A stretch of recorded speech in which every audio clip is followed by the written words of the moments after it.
Hi folks, a warm welcome to one and all. You know, from the previous video, we have been looking into the book review of the book titled The Play of Consciousness. Okay, today it is the 93rd video where we will be seeing some of the chapters. Okay, and as I said earlier, this book is divided into two parts, that is book 1 and book 2. And book 1 has part 1 and part 2. So, part 1 we are going to start with, and in part 1 there are 9 chapters. So, let us see the chapters one by one. Let us see what Swami Muktananda has to say to all of us. Okay, see, part 1 of book 1 tells us about the importance of God realization. Okay, the importance of God realization. That is, Swami Muktananda says that, you see, all of us keep complaining about the world, about nature, about God, about the people around us, without realizing that we get back what we do. What you sow, so you reap. But though Swami Muktananda is telling the world like this, because majority of the people are like that. But what I feel is, the followers of my channel, the viewers of my Kailash channel, do not think like this anymore. This is my strong belief, because we have seen 21 videos on karma. We have learned a lot about karma. We have analyzed, we have done a threadbare analysis of karma. So, all my followers, that is all the viewers of my Kailash channel, will not complain about God or the nature or about the world anymore. Because whatever we have done, we are enjoying it, the fruit of it. Okay, that is one thing. But what Swami Muktananda says is, it is for the common man he is telling. Okay, not for the yogis and mahants. It is for the layman like us. Right? He says, everything in nature is a gift of God. You must be able to see that everything is, you see, as the gift of God. And he says, the world is the reflection of God's grace. The whole world is the reflection of God's grace. Okay, as the Vedantic teachings goes, he says, Sarvam Kalvidam Brahma. Sarvam Kalvidam Brahma. Meaning, everything is God. So here by Brahma, what we mean is that our creator. Okay, the God, our creator, the supernatural power. Okay, the superior power, the CHITSHAKTI, that is the Kundalini Shakti. Okay, by God we refer to this. Okay, and he also says that to realize God means to have the vision of the self. We should have the vision of the self. And here, say, suppose I'll give you an analogy. That is, you take a big cake. Okay, if you do we say that only if I eat the whole cake, I will know the taste of it? No, we just take a small piece of it, taste it, and we understand how good the whole cake is, isn't it? So, the Jivatma, the soul within us, is the Jivatma, and that is similar to the small piece of cake. And Paramatma is our creator. Paramatma is God. And that is similar to the whole cake, the big cake. Okay, so unless we know our Jivatma, unless we try to realize the Jivatma within, we will not be able to realize God, which is nothing but the Paramatma. Okay, that is what he starts the whole thing, book 1, part 1, as the importance of God realization. And this part 1 has 9 chapters. Now, let us see the first chapter. The first chapter is the necessity of meditation for happiness in the world. the necessity of meditation for happiness in this world. Okay, see, he is asking, why should we meditate? What is the use of meditation? See, there are so many things in our body. That is, our body itself is a marvelous machine. Okay, and to understand this marvel, you should turn inwards. You should turn inwards.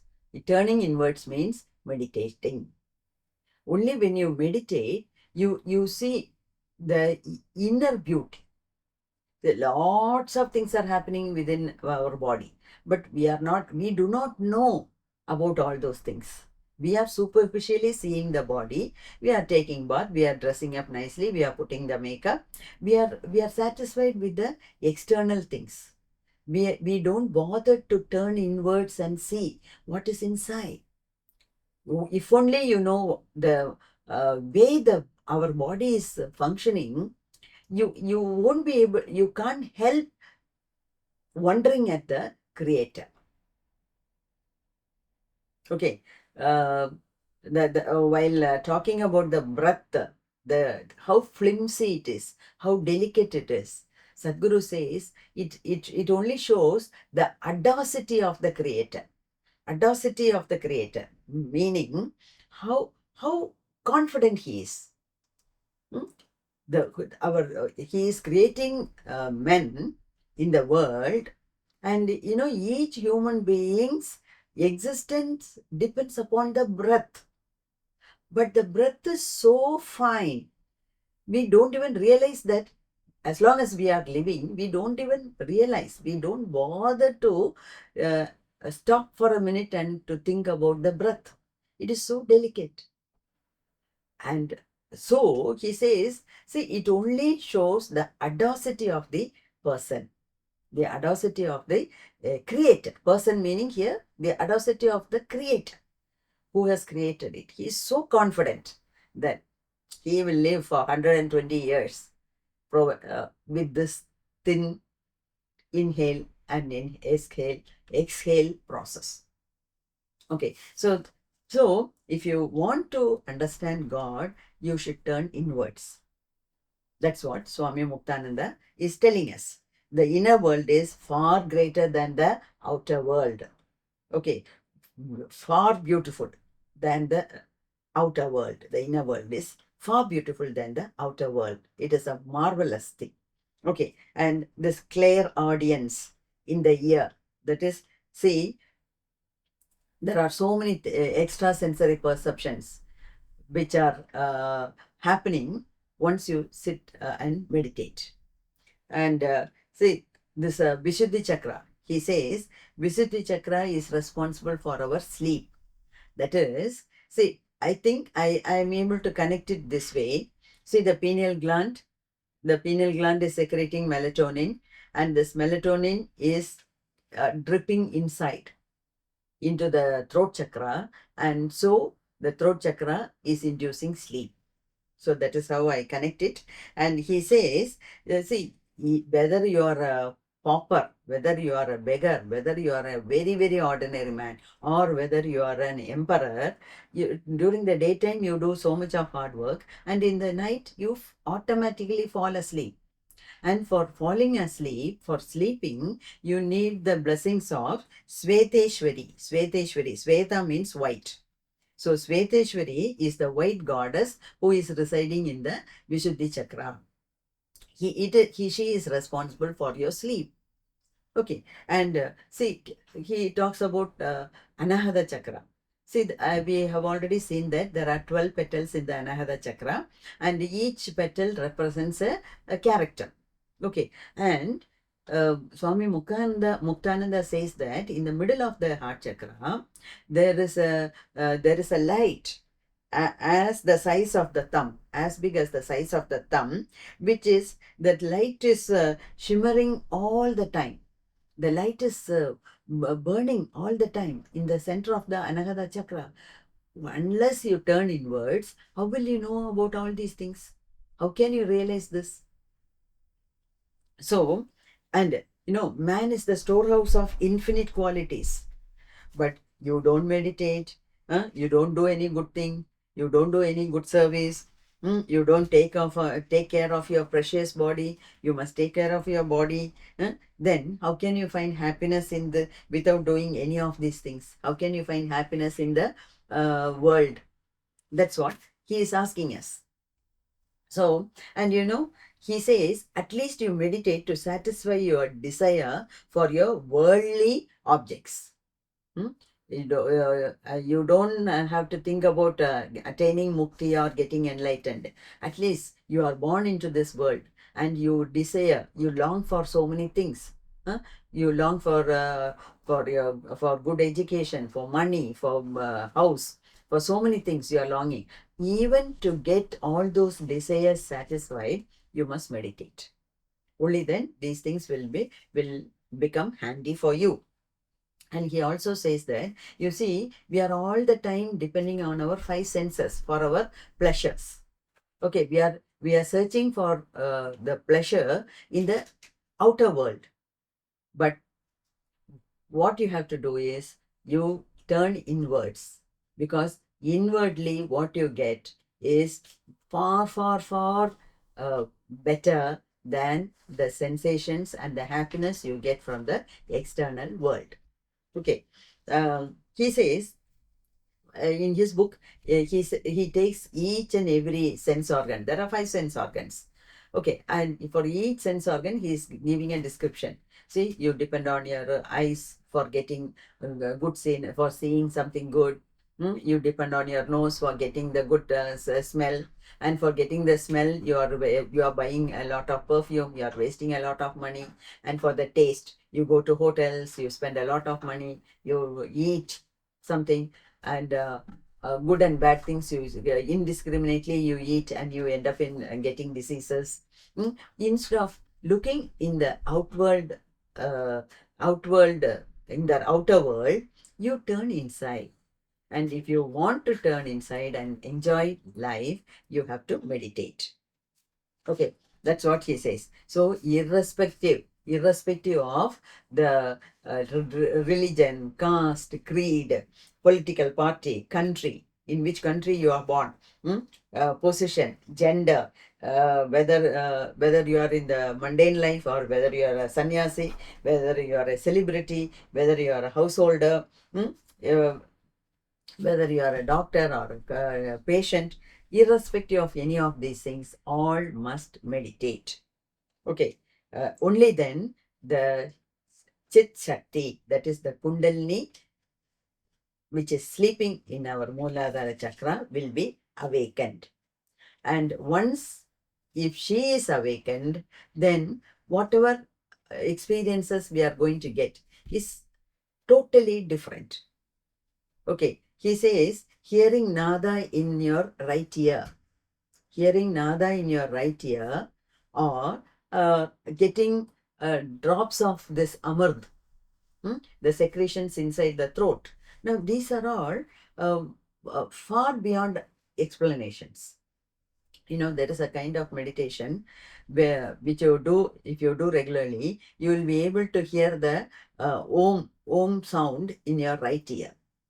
Like that, if you meditate for a long time, you get the drops of amrit, nectar, falling deep inside the throat. And he says each drop of this nectar is worth millions. Okay, even if you give millions of rupees, you cannot get a drop like that. So all these things, and once the Shakti, Chit Shakti is awakened, her grace flows through all the 72,000 nadis, and that is giving the happiness and the experience, and you will be all the time in ecstasy. So, God is everywhere, and her grace is reflected in everything. So when your Kundalini Shakti is awakened, then you see all the relationships as beautiful. Okay, you see the whole world as something beautiful. So then your household chores will become an act of worship, and your worldly life all the activities will become your duties to God. Okay, so Muktananda says, Swami Muktananda is telling all of us, so all of you meditate for your daily needs. Hmm? Uh, Not only that, when you meditate, you get a lot of rest. Like compulsory retirement, you get some compulsory rest every day, maybe half an hour in the morning and half an hour in the evening. So out of 24 hours, at least 1 hour of compulsory physical rest you are getting, and you get a lot of cosmic energy. And that is that is helping you to get rid of the physical ailments, the mental ailments. Okay, so you get a lot of advantages of because of meditation. Okay, so meditation is your friend, your guide, your the Kamadhenu, the Kalpaha Vriksha. Okay, so therefore practice meditation a little every day. So this is an appeal to all of us by Swami Muktananda. And I also uh, agree here that all of us should meditate. And it is difficult. We all of us know the importance of meditation. All of us know the goodness of meditation, but still we are unable to do it regularly. Even if uh, something goes wrong, instead of getting up at 4 o'clock in the morning, if you get up at 5 o'clock, then half of your personal time is gone. Half of the sadhana you have to cut down. And if you get up by 6 o'clock, then everybody in the house wakes up, and you have to cater to their needs. Some want chai, some want coffee, some want milk, and then cooking, getting ready, packing. That day is gone. No meditation in the morning. Then what do? We take a vow. I will meditate in the evening. When I come back from school, when I come back from office, or after finishing all the work, I will sit and meditate in the evening. We think like that. Then in the evening, something else will crop up. And so we we fail to meditate. We forget to meditate. We skip that. Then we take a vow. Tomorrow morning, definitely I will meditate, like that. So it requires a lot of effort from our side to meditate. But we know the importance of meditation. So let us all find time to sit and meditate and get the happiness in this world as well as in the future. May God bless you all. Thank you.